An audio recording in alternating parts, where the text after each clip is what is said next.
Debbie Elliott reports Jackson police failed to notify the family of his death and buried him in the jailhouse pauper suite. Betterstein Wade says she reported her 37-year-old son Dexter missing and kept following up with police, but didn't learn what happened for more than 5 months. What kind of system do we work upon? Do we have a system that works for us?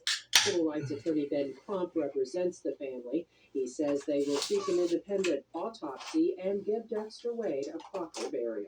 And make sure he has a headstone and not a pole with a number on it and a pauper's graveyard. The mayor of Jackson, Mississippi, Chokwe Antar Lumumba, says the failure was not malicious, but a lack of communication between police and the coroner. Debbie Elliott, NPR News. And the trial opened today in Colorado in a lawsuit that could determine whether the Constitution's insurrection clause bars former President Trump from running again for the White House. The case centers on Trump's role in the January 6th attack on the U.S. Capitol.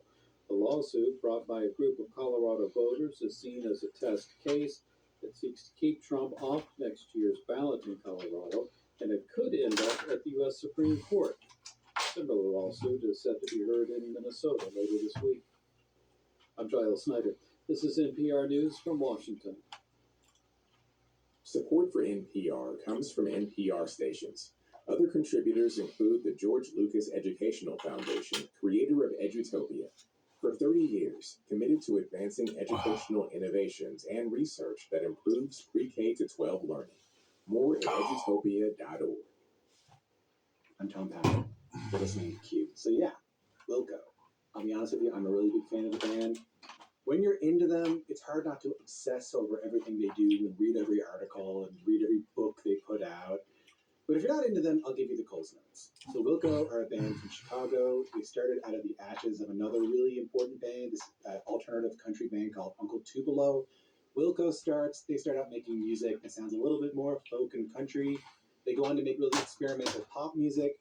And along the way, over the past 30-odd years, have released a run of albums that some people in music criticism circles call generation-defining.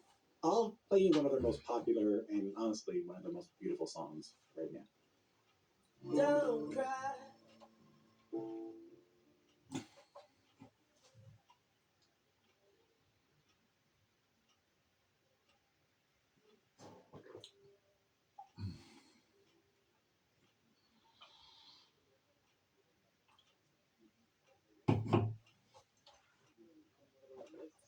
Best albums of all time. But like a good butcher, Wilco generally make all their stuff in-house. They have a really defined idea of the band. The leader of the band, Jeff Tweedy, is seen as a bit of a modern-day genius when it comes to how to redefine Wilco's sound over and over again and the direction it takes the band into. Okay, so with all that established, on Wilco's latest album, Cousin, they did something they haven't really done in a long time. They went outside of their circle. They enlisted a producer from the outside, and they didn't just go through the Yellow Pages. Remember the Yellow Pages? They didn't just go to the P section of the Yellow Pages and look one up. They asked the very influential and much-loved Welsh singer-songwriter Kate LeBon. And this is what their record sounds like.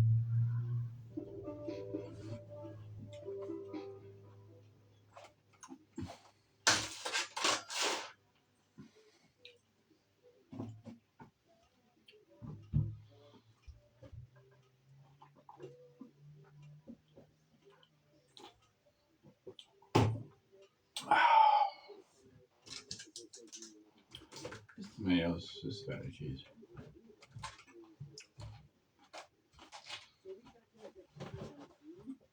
Tour bus in Kansas City, and we talked a little bit about how they wanted to approach this record. How aware they were that a woman was producing the record. Female music producers are not well represented in the industry. His thoughts on songwriters and singers singing about large social issues and how he's sometimes kind of uncomfortable with that. And I should mention that we talked just before news broke about the recent mass shooting in Maine and the shooting in Sault Ste. Marie. But I started out by asking him why this record had a bit of a false start after the pandemic. Here's what Jeff Tweedy told me. A lot of these songs were started a little bit before the pandemic. When we got back together in the studio for the first time after the pandemic, it it just didn't feel, I don't know, there was something about the material that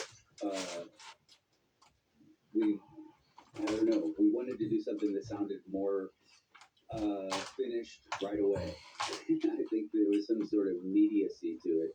And so we kept gravitating towards more of the country and folk songs that I had been writing during the pandemic. And we made made a record, double record, pro country out of those. And decided to take our time a little bit more with the cousin material. When did the decision come to bring Kate on? I don't know, about a year ago maybe. I'd gotten to be friends with Kate over the years, since she played at our festival that we have every other year, Solid Sound. Just seemed to hit it off, and Kate has used the studio in Chicago for rehearsals and things like that over the years. Seen each other periodically on the road, but we've kept in touch. And then at some point, she recorded a Wilco cover using our studio for a compilation of Wilco covers. What song did she do? Uncut. She did "Company in My Back" for Uncut magazine. I just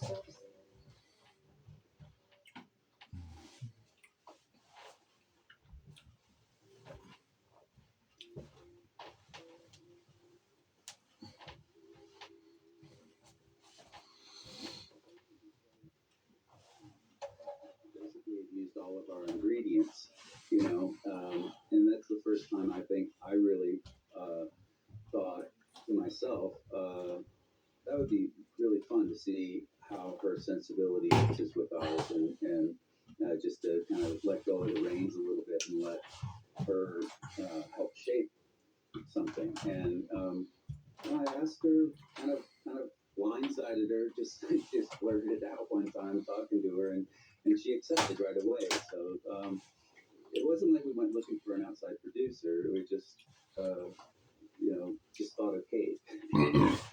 Can you give me an example of something she did? Maybe something she did to push you guys a little bit, or take you out of your comfort zones, or just an example of something that she did that you felt, oh, there's a different presence here in the studio. Gosh, it's hard to pinpoint one thing. I mean, you don't bring Kate Levon in unless you're going to let Kate Levon be like Kate Levon. So I really enjoyed Duran. just trying to make her happy. Like make. It's not like either one of us signed off on anything, or the whole band didn't sign off on anything that we didn't love. But for the most part, I loved having that sensibility around, and the producer sitting in the room is one of the first audience members. It's like you have this. I think it always changes the sound of something even when you're just listening to a record with somebody, depending on who that person is and what their level of interest and intensity is with listening, can change a record. You ever try to listen to a record with somebody isn't listening? And it changes it. But the same thing happens in the opposite direction. Somebody that's really imaginative and has a real passion for music can make something sound better sitting across from them. I think there's meaning there, and I don't want to put this on Kate, but I think there's meaning in talking to. Well, like, I don't know. I'm friends with a lot of. I'm friends with some women producers in Toronto, and one of the things they often say to me is that there's, they don't get a lot of work, or they only get hired by other women. Like, it's hard for them to get jobs where largely male groups or male artists will want to work with them. Like, how conscious of a decision not to hire Kate, but like, was that on your mind at all when you were working with her?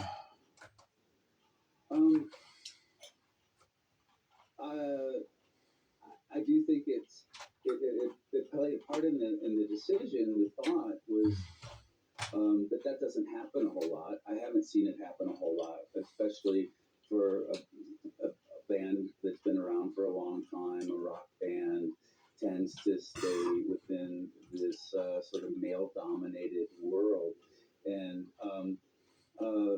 She's one of my favorite artists, and aside from that, I think most of my favorite artists in the last 10 years or so have been women. I think there's a I don't know. I just tend to gravitate towards that energy, and so it was conscious, but it wasn't like a gimmick or something. Yeah, that's exactly what I was trying to avoid. Like, I'm trying to avoid like making this sound like Wilco hired a woman to produce the record. Yeah, I'm trying to make it more Yeah, I sound to don't- me like there are a lot of really No. great women producers out there.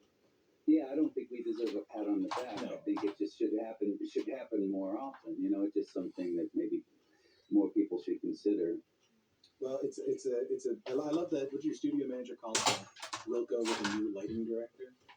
Yeah, I think that Mark coined that like explanation. It's pretty fitting. Yeah, I thought we could listen to one more track of the record and talk a little bit about it. sure.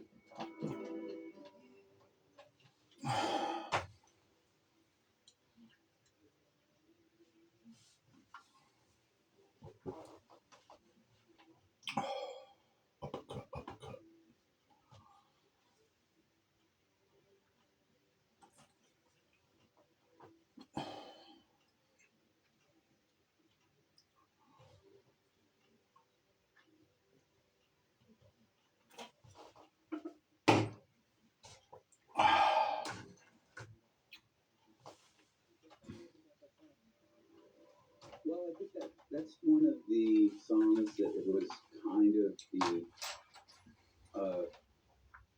cornerstone of the record for a long time, in my opinion.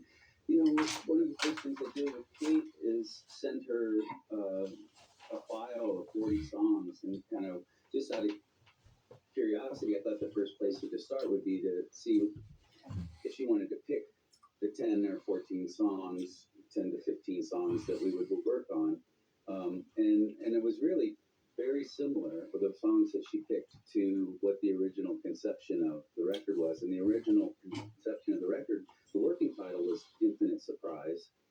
So it ended up being, a slightly different group of songs than originally intended, but this song stayed constant through all of the different versions that I had in my head, at least.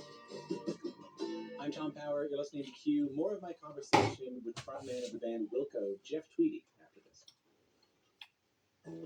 When you give to WPR, you're helping to provide your community with high-quality, fact-based journalism.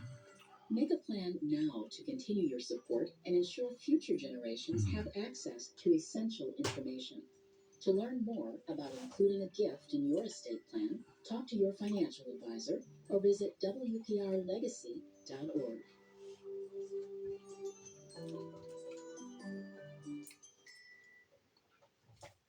Support for Wisconsin Public Radio is provided by the Lee Esther News Fellowship, providing early career journalists the opportunity to learn hands-on reporting, editing, and broadcasting in a professional setting as part of the WPR News Department. Wisconsin Public Radio brings the state together with reports from our 7 bureaus around the state and conversations about topics that matter to you. WPR is your connection to the pulse of Wisconsin. We are your source for in-depth news from Wisconsin, the U.S., and the world. 90.9 WUWS Ashland, the Ideas Network of Wisconsin Public Radio. Listen online at WPR.org.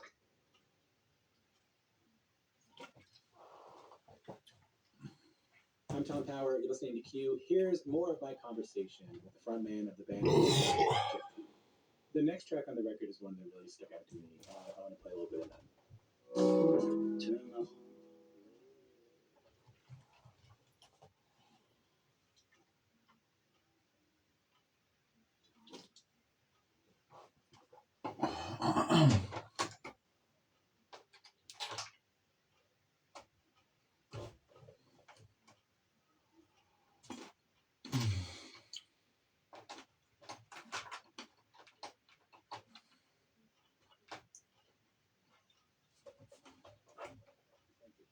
Our language can be around that. We have a school shooting, no more than 10 dead. Am I onto something there?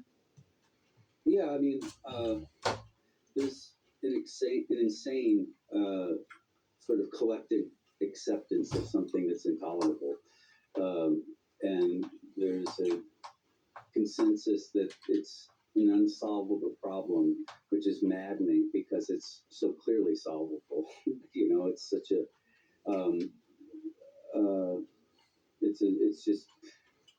it's a shameful thing for a society to do, and not try harder to fix.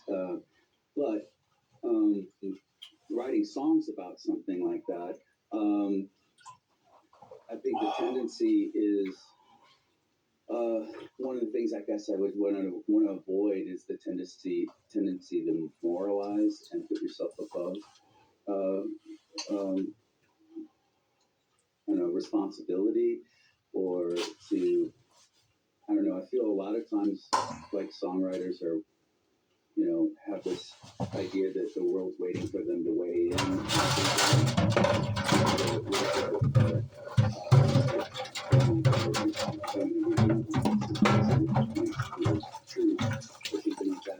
I think the truth of it is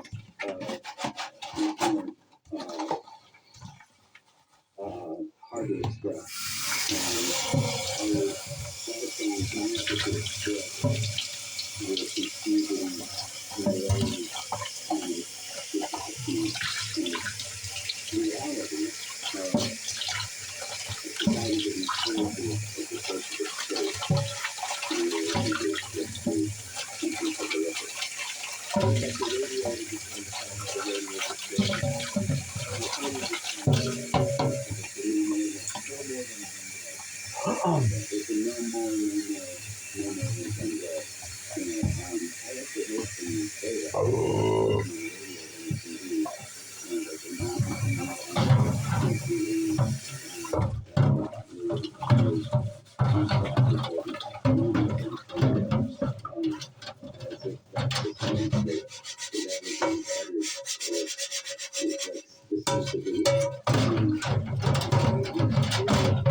The song came to me, you know, and I don't generally make a practice of turning